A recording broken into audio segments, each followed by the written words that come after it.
ஜெய் சாய்ராம் எங்கள் ஸ்ரீ சாய்ராம். ஜெய் சாய்ராம் ஜெய ஸ்ரீ சாய்ராம். ஜெய் சாய்ராம் எங்கள் ஸ்ரீ சாய்ராம். ஓம் சாய்ராம். சாய் அன்பர்களுக்கு என் பணிவான வணக்கங்கள். இன்று பிறந்த நாள், திருமண நாள் கொண்டாடிய அனைவருக்கும் நம் சாயப்பாவின் பரிபூர்ணமான ஆசீர்வாதங்கள் கிடைக்கட்டும்.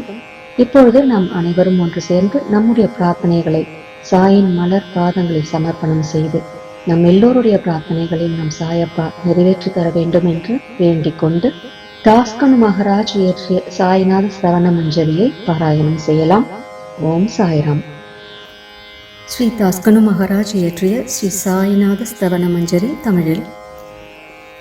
ஸ்ரீ கணேசனை வணங்குகின்றேன். எல்லாவற்றுக்கும் ஆதாரமானவனே, அகிரேஸ்வரா, எல்லாவற்றுக்கும் சாட்சியாக விளங்குபவனே, கௌரியின் மகனே, ஓ எண்ணங்களுக்கு எட்டாதவனே, பெருத்த வைரனே, ஸ்ரீ கணபதி என்னை காப்பாற்று. நீ எல்லா கணங்களுக்கும் முதல்வனும் தலைவனும் ஆவாய். எனவே உன்னை கணேசன் என்பர். எல்லா சாஸ்திரங்களாலும் ஏற்றுக்கொள்ளப்பட்டவன் நீ.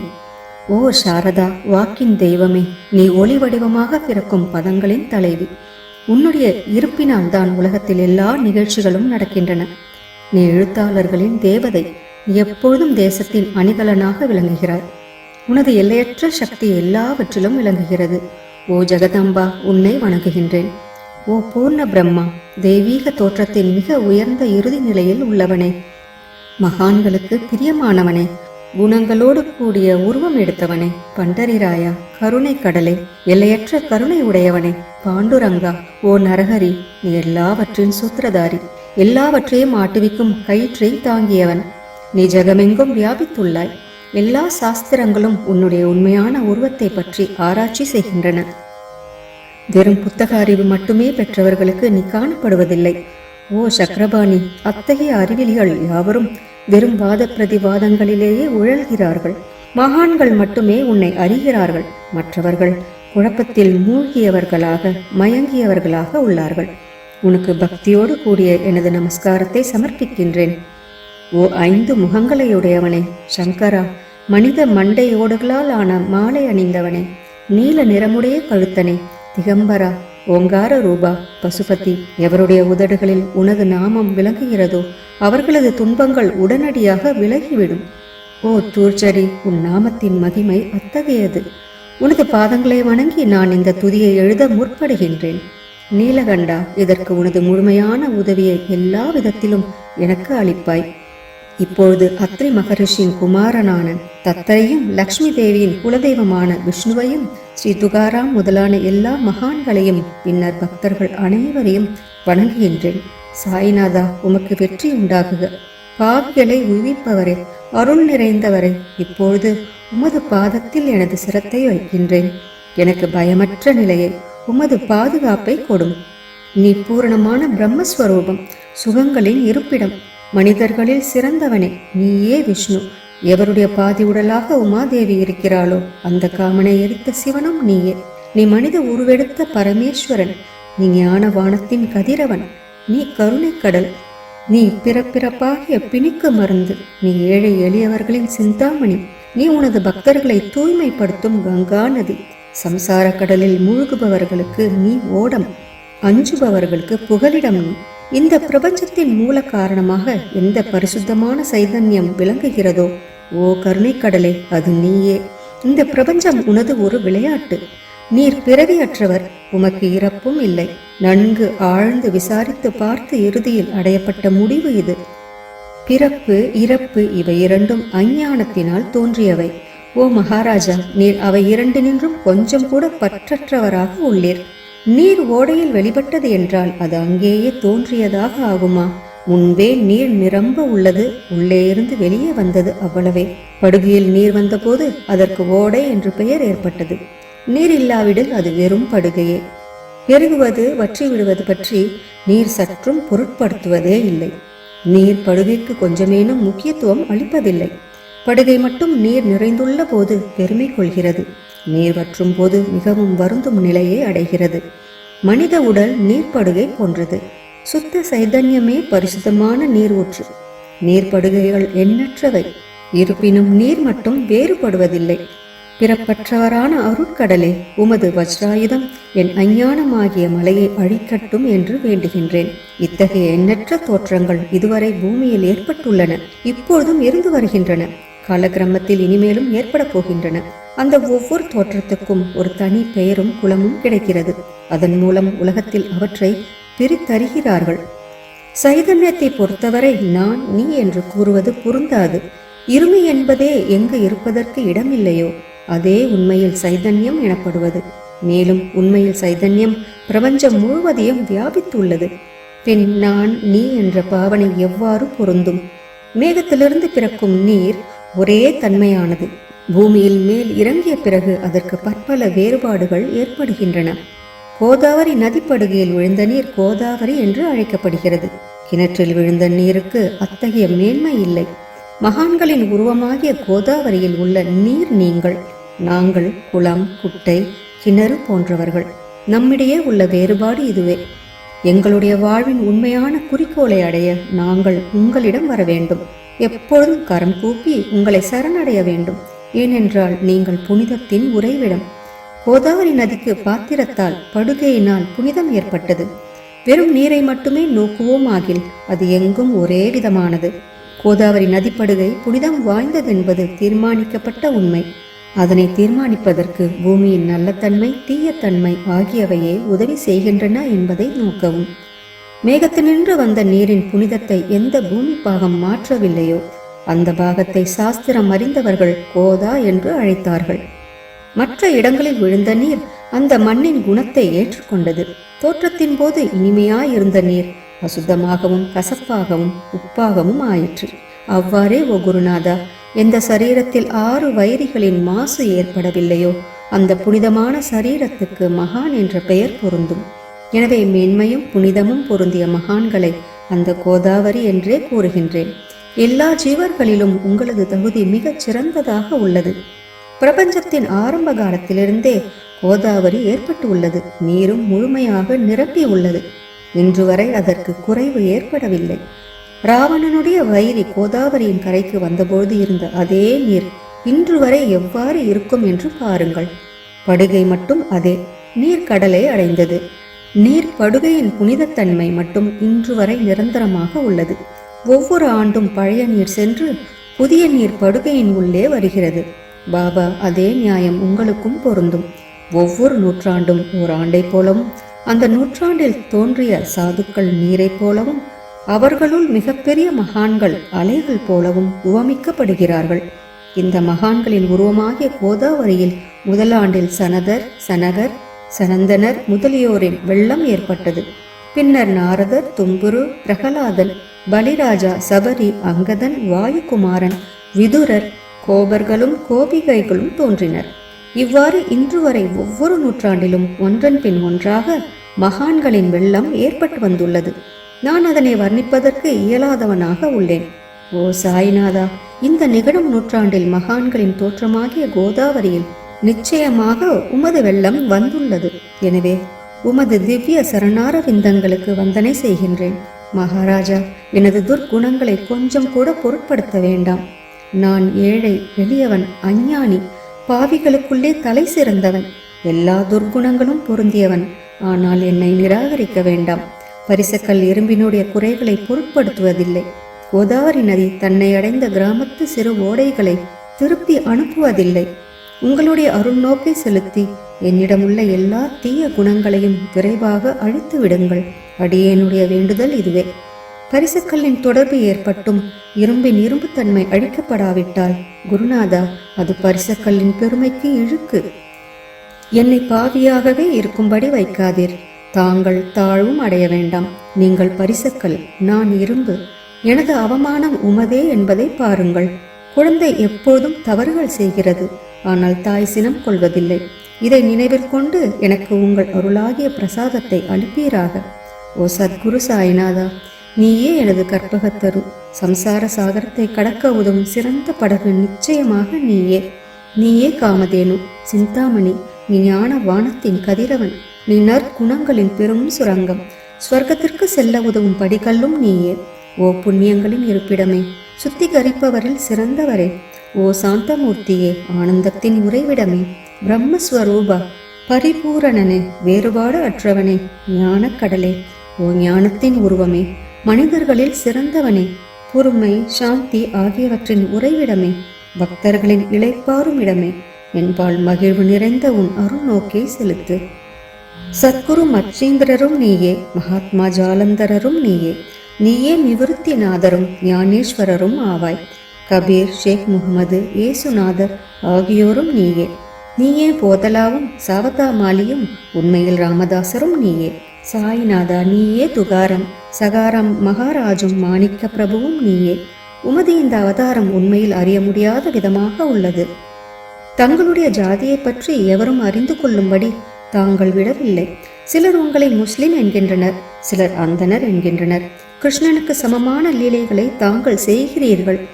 ஸ்ரீ கிருஷ்ணனை பார்த்து பலரும் பலவிதமாக பேசினர். சிலர் யதுகுலத்து அரிய ஆபரணம் என்றனர், சிலர் இடையன் என்றனர். யசோதை மென்மையான குழந்தை என்றாள். கம்சன் மகா காலன் என்றான். உத்தவர் அன்பு வடிவானவன் என்றார். அர்ஜுனன் பூர்ண ஞானி என்றான். அவ்வாறே தங்களை பற்றியும் தத்தமது மனதில் நிச்சயப்படுத்தியதற்கு தக்கபடி அவரவர்கள் அழைக்கின்றனர். மசூதி உங்களது இருப்பிடம். உமது காதுகள் குத்தியிருக்கப்படவில்லை. உங்களது பாதியா சடங்கையும் பார்த்துவிட்டு உங்களை முஸ்லிம் என்று கூறுவது பொருத்தமாகவே உள்ளது. அவ்வாறே கருணை வடிவான உமது அக்னி வழிபாட்டை பார்த்து நீங்கள் இந்துதான் என்று எங்கள் மனதில் நிச்சயம் ஏற்பட்டது. ஆனால் வெளி விவகாரங்களில் உள்ள இத்தகைய வேறுபாடுகளை தர்க்கவாதிகளே விரும்புவார்கள். உண்மையான ஞானத்தில் ஆர்வமுள்ள பக்தர்கள் அவற்றுக்கு முக்கியத்துவம் அளிக்க மாட்டார்கள். நீங்கள் பிரம்மத்தின் நிலையில் விளங்குகிறீர்கள். உங்களுக்கு ஜாதியும் கோத்திரமும் இல்லை. நீ எல்லோருக்கும் குருமூர்த்தியாகவும் ஆதி காரணமாகவும் உள்ளீர். முஸ்லிம் இந்துக்களிடையே பகைமை ஏற்பட்டதால் அவர்களை ஒற்றுமைப்படுத்துவதற்காக மசூதி அக்னி இரண்டையும் ஏற்று பக்தர்களுக்கு உங்கள் லீலையை காட்டினீர்கள். தாங்கள் ஜாதி மதங்களுக்கு அப்பாற்பட்டவர். நீங்கள் பிரம்மமே. உண்மையில் நீங்கள் அது தத்துவமசி. நீங்கள் உண்மையில் தர்க்கங்களுக்கு அப்பாற்பட்டவர். உங்கள் முன்னால் எவ்வளவோ தர்க்க விதர்க்கங்கள் நிகழ்ந்தன. அங்கே எனது சாதாரண மொழிகள் எப்படி ஏற்படும்? ஆனால் உங்களை பார்க்கும் பொழுது என்னால் மௌனமாக இருக்க முடியவில்லை. துதி செய்வதற்கு உலக வழக்கில் பதங்களே சாதனமாக உள்ளன. எனவே உங்கள் அருளாசியுடன் பதங்களால் என்னென்ன வர்ணனைகள் ஏற்படுகின்றனவோ அவற்றை எப்பொழுதும் செய்வேன். மகான்களின் தகுதி கடவுளின் தகுதியை விட வேறுபட்டதும் மிக உயர்ந்ததும் ஆகும்.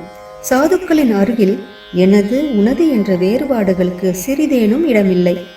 ஹிரண்ய கசிபுவுக்கும் ராவணனுக்கும் கடவுளை வெறுத்ததன் மூலம் மரணம் ஏற்பட்டது. இத்தகைய சம்பவம் ஒன்று கூட மகான்களின் கரத்தால் நிகழவில்லை. அரசன் கோபிச்சந்தன் ஜாலந்தரரை சாண குவியலில் புதைத்தான். ஆனால் அந்த மகான் மனம் வருந்தவில்லை. மாறாக அந்த அரசனை சம்சார சுழலிலிருந்து விடுவித்து அமரனாக செய்துவிட்டார். இத்தகைய மகான்களின் மேன்மையை எவ்வாறு வர்ணிப்பேன்? மகான்கள் சூரியனை போன்றவர்கள். அவர்களின் கருணை ஒளிமயமானது. மகான்கள் சுகம் தரும் சந்திரனை போன்றவர்கள். அவர்களுடைய அருள் சந்திரனுடைய ஒளி போன்றது.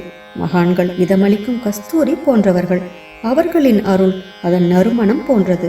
மகான்கள் ரசம் நிரம்பிய கரும்பு போன்றவர்கள். அவர்களது அருள் அதன் இன்சுவை போன்றது. மகான்கள் நல்லவரிடமும் தீயவரிடமும் ஒரே விதமாக நடந்து கொள்கிறார்கள். மாறாக பாவிகளிடமே எல்லையற்ற அன்பு உள்ளவர்களாக உள்ளார்கள். கோதாவரி நதியின் நீரில் அழுக்கடைந்த துணிகளே துவைப்பதற்காக வருகின்றன. சுத்தமானவை கோதாவரி நின்று வெகு தொலைவில் பெட்டியிலேயே தங்குகின்றன. பெட்டியில் வைக்கப்பட்ட அந்த துணியும் ஒருமுறை கோதாவரியின் படுகையில் நன்றாக துவைப்பதற்காக வந்தது. இந்த உவமையில் பெட்டிதான் வைகுந்தம், நீங்களே கோதாவரி. நம்பிக்கையே படித்துரை. ஜீவாத்மாக்களே துணிகள். 6 வித விகாரங்களே அவைகளை பற்றியுள்ள அழுக்கு. உங்களது பாதார விந்தங்களை தரிசிப்பதே கோதாவரி ஸ்நானமாகும். எல்லா அழுக்குகளையும் போக்கி சுத்தப்படுத்துவதில் நீர் மிகுந்த சாமர்த்தியசாலி. சம்சாரத்தில் உழலும் ஜனங்களாகிய நாங்கள் மேலும் அழுக்கு படிந்தவர்களாக உள்ளோம். எனவே மகான்களின் தரிசனம் பெறுவதற்கு உரிமை பெற்றவர்கள் நாங்கள். கோதாவரி நதியில் நீர் நிரம்பி உள்ளது. படித்துறையில் துவைப்பதற்காக அழுக்கு துணிகள் உள்ளன. அவை அப்படியே துவைக்கப்படாமல் கிடந்தால் அது உண்மையில் கோதாவரிக்கு இழுக்கு ஆகும்.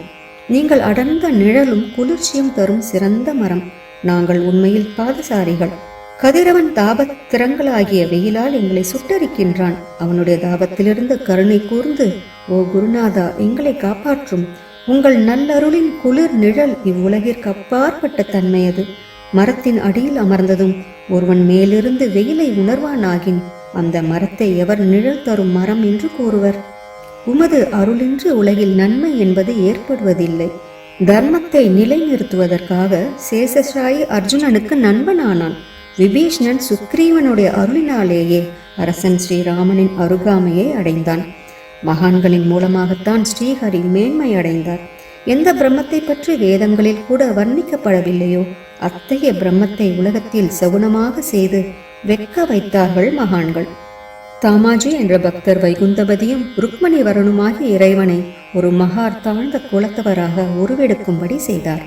சோகாமேலா என்ற பக்தர் ஜெகதாத்மா ஆன இறைவனை தமது எருமைகளின் சவத்தை எடுக்கும்படி செய்தார். மகான்களின் பெருமையை உணர்ந்த ஜெகஜீவனாகிய இறைவன் அவர்களுக்காக தண்ணீரும் சுமந்தான். உண்மையில் மகான்கள் சச்சிதானந்த பிரபுவாகிய இறைவனின் எஜமானர்கள் ஆவார்கள். இப்போது அதிகம் சொல்வதற்கு எனக்கு வரவில்லை. நீயே எங்களுடைய தாயும் தந்தையும். ஓ சத்குரு சாய்நாதா, ஷீரடி கிராமத்தில் வசிப்பவரே, பாபா, உமது லீலைகளின் உண்மையான பொருளை எவரும் அறியவில்லை. அவ்வாறிருக்க எனது வெற்று வார்த்தைகள் எவ்வாறு அவற்றை விளக்க முடியும் சொல்லுங்கள். ஜீவன்களுக்கு உய்வளிக்கும் பொருட்டு தாங்கள் ஷீரடியில் வந்தீர்கள். அகல்களில் நீரூற்றி விளக்கேற்றி நீங்கள் எரிய வைத்தீர்கள். 7 சான் நீளமுள்ள குறுகிய மரப்பலகையை நீங்கள் படுத்துக்கொள்ளும் கட்டிலாக்கி உங்கள் யோக சாமர்த்தியத்தின் சக்தியை பக்தர்களுக்கு காட்டினீர்கள். அநேக பெண்மணிகளின் மலட்டுத்தன்மையை நீக்கி அருளினீர்கள். எத்தனையோ வியாதிகளை உதியின் மூலம் குணப்படுத்தினீர்கள். இவ்வுலக சம்பந்தமான துன்பங்களை நீக்குவது உமக்கு ஒரு பொருட்டே அன்று. யானை ஒன்று எறும்பை ஒரு சுமையாக எவ்வாறு கருதும்? இப்போது குருநாதா, இந்த எளியவன் பால் கருணை காட்டுவீராக. நான் உமது பாதங்களை அண்டியுள்ளேன். என்னை திருப்பி அனுப்பிவிடாதீர்கள். நீர் அரசருக்கெல்லாம் அரசர், குபேரனுக்கும் குபேரர், வைத்தியருக்கெல்லாம் வைத்தியர். உங்களை விட சிறந்தவர் எவரும் இலர். மற்ற தெய்வங்களை பூஜிப்பதற்கு அதற்கு தகுந்த சிறப்பு உபகரணங்கள் உள்ளன. ஆனால் உம்மை பூஜிப்பதற்கு உலகில் பொருட்களே இல்லை. சூரியனுடைய இல்லத்தில் தீபாவளி பண்டிகை வந்ததென்றால் எப்பேற்பட்ட பொருட்களை கொண்டு அதை கொண்டாடுவோம்.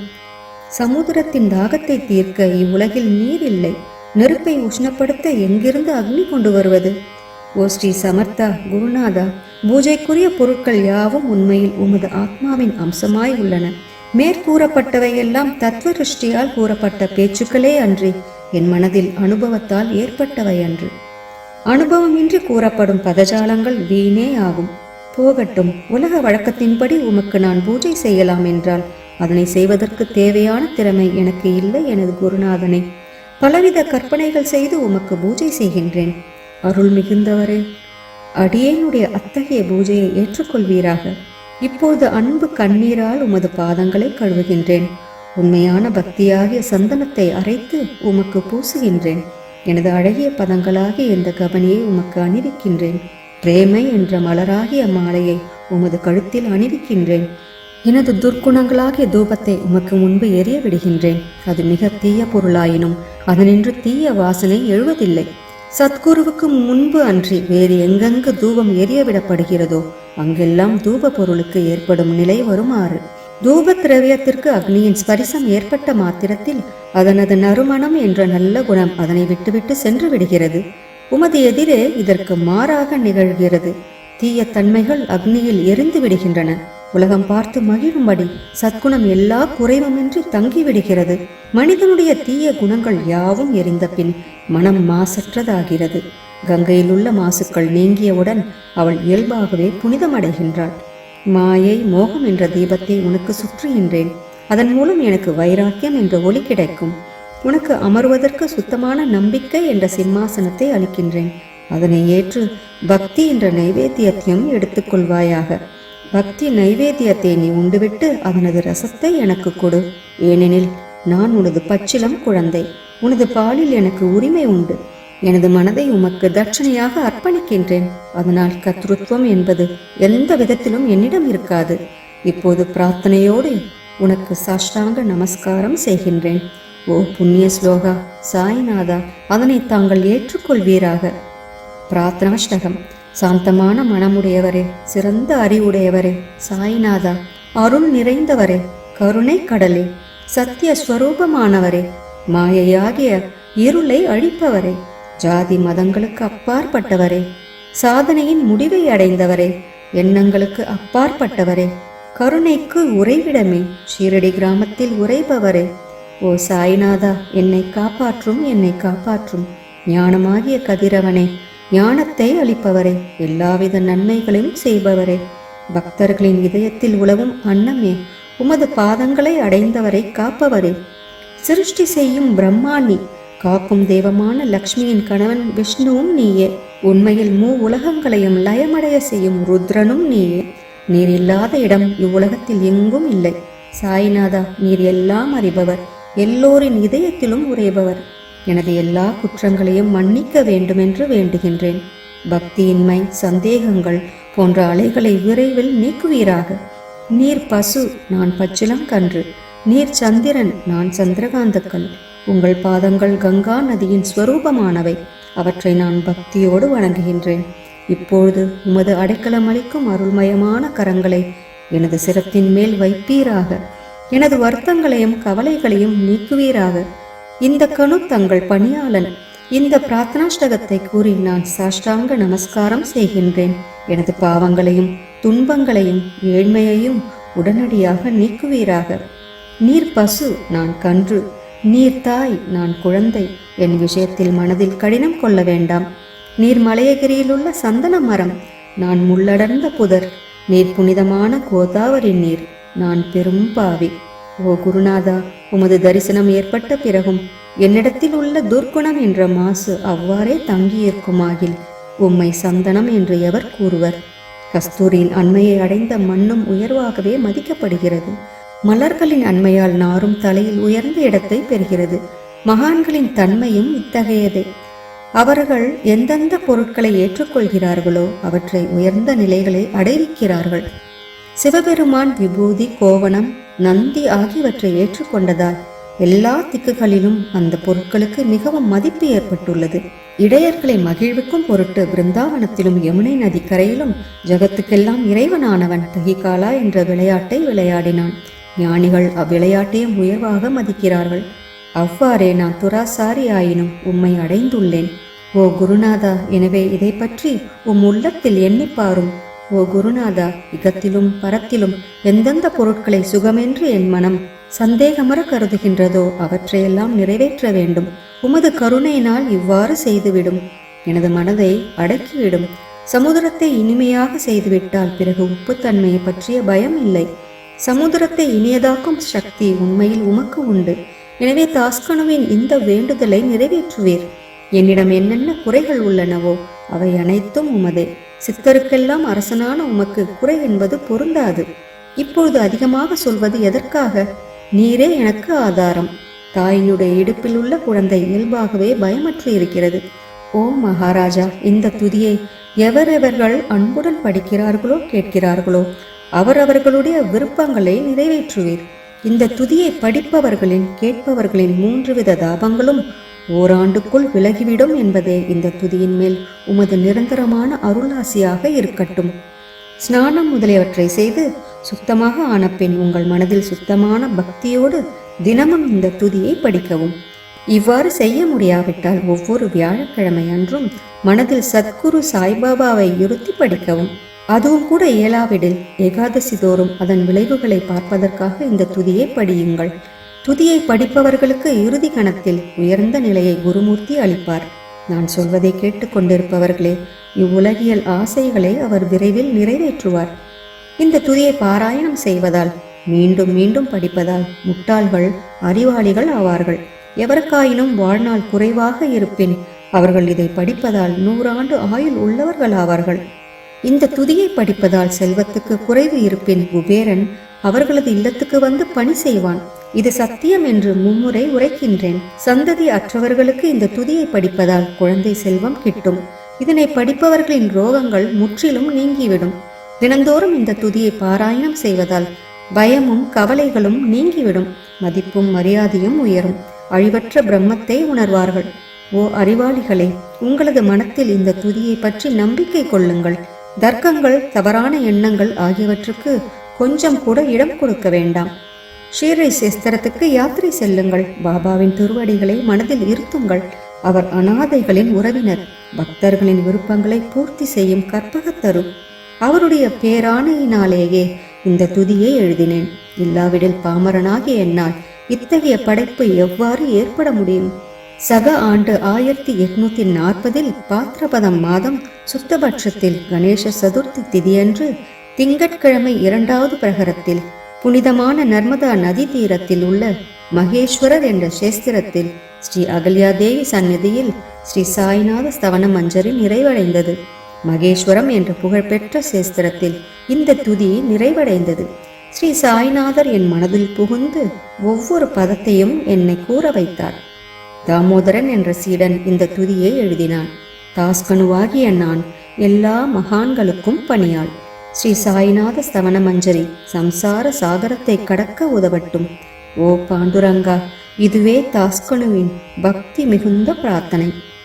மங்களம் மங்களம் சுபமங்கலம். ஓம் ஸ்ரீ சச்சிதானந்த சத்குரு சாய்நாத் மகாராஜ் கி ஜெய். ஜெய் சாய்ராம். நம் சாயப்பாவின் பரிபூர்ண ஆசீர்வாதங்கள் எல்லோருக்கும் கிடைக்க வேண்டும் என்று நான் மனதார பிரார்த்தனை செய்கிறேன். அனைவரும் எல்லா நலன்களையும் பெற்று மிகவும் சிறப்பான, மகிழ்ச்சியான, நிம்மதியான, ஆரோக்கியமான வாழ்க்கை வாழ நம் சாயப்பா நம் அனைவரையும் ஆசீர்வதிக்கட்டும். ஜெய் ஜெய் சாய்ராம். ஜெய் சாய்ராம், ஜெய ஸ்ரீ சாய்ராம். ஜெய் சாய்ராம் எங்கள் ஸ்ரீ சாய்ராம். ஜெய் சாய்ராம், ஜெய ஸ்ரீ சாய்ராம். ஜெய் சாய்ராம் எங்கள் ஸ்ரீ சாய்ராம்.